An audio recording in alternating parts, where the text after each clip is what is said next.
Hello everyone, welcome to dynamic study.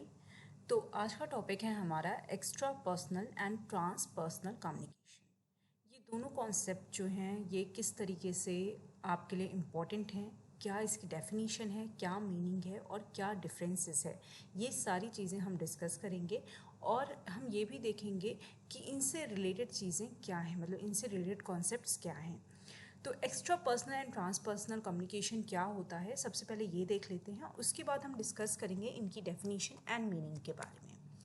तो देखिए, extra personal communication की अगर हम बात करें तो वो सारे कम्युनिकेशन जो कि human being and non human entities के बीच में होते हैं उनको हम एक्स्ट्रा पर्सनल कम्युनिकेशन बोलते हैं। मतलब जहाँ पर एक तो ह्यूमन बीइंग है, ठीक है, दूसरा नॉन ह्यूमन एंटिटी है। अब यहाँ पर एक चीज़ बहुत इंपॉर्टेंट कॉन्सेप्ट है जो आपको ध्यान रखना है, इसमें आपके लिविंग एंड नॉन लिविंग ये दोनों ही आएंगे। ठीक है, कैसे लिविंग किस तरीके से और नॉन लिविंग किस तरीके से आएंगे इसके बारे में भी हम देखेंगे। पहले हम एक्स्ट्रा पर्सनल कम्युनिकेशन को और ज़्यादा समझ लेते हैं। तो जैसे कि अगर मैं एग्जांपल की बात करूँ, नॉन ह्यूमन एंटिटीज़ की मैं बात कर रही हूँ कि कोई पर्सन अगर अपनी कैट या डॉग से बात करता है तो वो एक एक्स्ट्रा पर्सनल कम्युनिकेशन हुआ। ठीक है, जैसे अक्सर ऐसा होता है कि अगर आप डॉग के साथ खेल रहे हो, ठीक है, या कैट के साथ खेल रहे हो, तो ऐसे में क्या होता है, जब आप कम्युनिकेट करते हो तो वो एक एक्स्ट्रा पर्सनल कम्युनिकेशन है।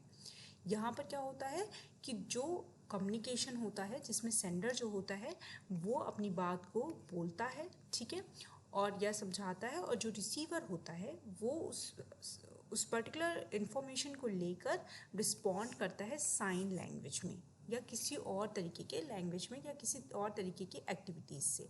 अब यहाँ पर मैंने आपको बताया कि ह्यूमन एंड नॉन ह्यूमन, जिसमें आपके लिविंग एंड नॉन लिविंग दोनों ही आएंगे, उनके बीच के कम्युनिकेशन को हम एक्स्ट्रा पर्सनल कम्युनिकेशन बोलते हैं।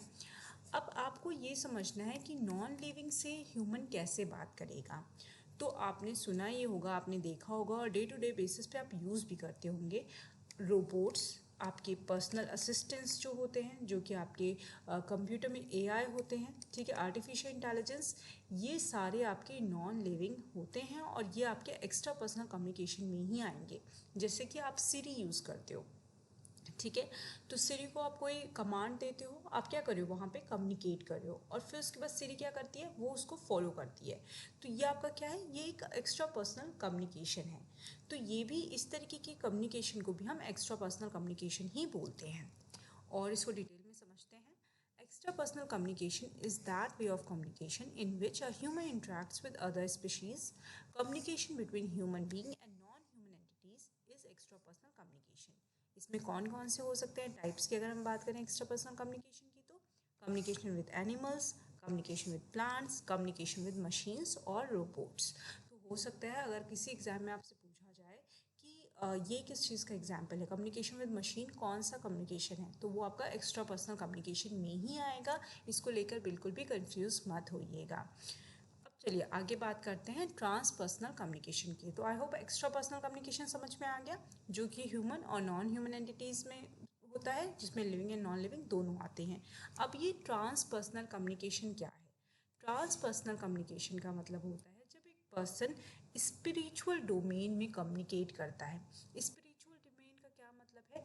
मतलब कि जब हम स्पिरिचुअलिटी के लिए कम्युनिकेट करते हैं, अब ये किसी भी तरीके का हो सकता है, जैसे कि हम मेडिटेट करते हैं या हम प्रार्थना करते हैं, प्रेयर करते हैं, तो हम किससे कम्युनिकेट करते हैं? हम भगवान से कम्युनिकेट करते हैं। लेकिन वहाँ पे क्या होता है, हम स्पिरिचुअल लेवल पे कम्युनिकेट करते हैं। अब ऐसा नहीं है कि भगवान आपसे कम्युनिकेट कर रहा है, बट वहाँ पर क्या है, और अगर हम इसको मान के चलें कि हम भगवान से कम्युनिकेट कर रहे हैं, भगवान हमसे कम्युनिकेट कर रहे हैं, तो हम किस डोमेन में बात करें? हम स्पिरिचुअल डोमेन में बात कर रहे हैं।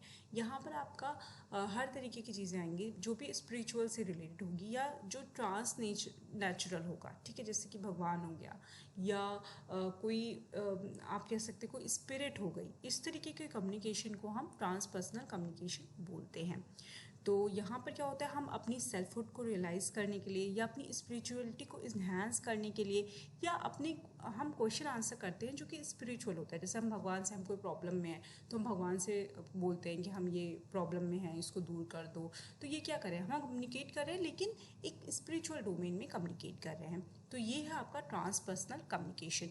इतना ध्यान रखना है कि ये स्पिरिचुअल नेचर का होता है। ये बहुत इंपॉर्टेंट कॉन्सेप्ट है, ये बहुत इंपॉर्टेंट टर्म है जो कि आपको ध्यान में रखना है। ठीक है, एक्स्ट्रा पर्सनल समझ में आ गया, हमें ट्रांसपर्सनल समझ में आ गया।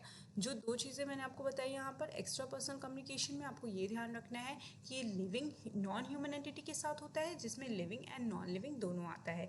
याद रखने के लिए आपको ये याद रखना है कि इसमें हम मशीन एंड रोबोट्स, जिसमें कि आर्टिफिशियल इंटेलिजेंस भी आते हैं, उनसे हम कम्युनिकेट करते हैं। ठीक है, उसके बाद आपका ट्रांसपर्सनल कम्युनिकेशन में क्या होता है, इसमें हम स्पिरिचुअल नेचर का कम्युनिकेशन करते हैं और इसमें हम कोई भी अपनी स्पिरिचुअलिटी को इन्हांस करने के लिए, सेल्फ रियलाइजेशन के लिए, सेल्फ एक्चुअलाइजेशन के लिए, इन सब चीज़ों के लिए हम इस तरीके के कम्युनिकेशन करते हैं। तो आई होप ये टॉपिक आपको क्लियर होगा। Thank you so much, keep on watching and keep on learning. कोई भी अगर डाउट है तो आप कमेंट करके पूछ सकते हैं। Thank you so much.